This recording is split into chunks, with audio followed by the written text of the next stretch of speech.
Trustees on the board that controls Gulf oil spill money are demanding to know whether Louisiana plans to go through with the largest ever coastal project. And if Louisiana halts the project, they say the state should return money that's been allocated for it. 4 federal agencies fired off a strongly worded letter to the State Coastal Protection and Restoration Authority.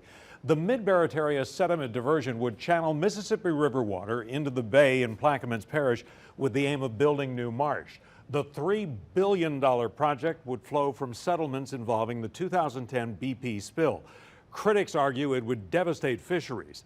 The Landry administration has been cool to the idea and has pushed for a compromise involving a significantly smaller project.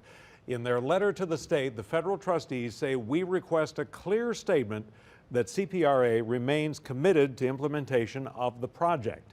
They go on to say that the diversion was the culmination of 6 years of evaluation focused on restoring habitat injured by the spill.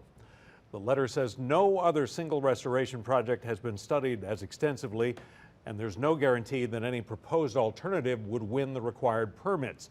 Louisiana has already spent a few $100 million on the project. Some coastal advocates and lawmakers have raised the possibility that the state could have to pay back that money if it runs afoul of the trustees.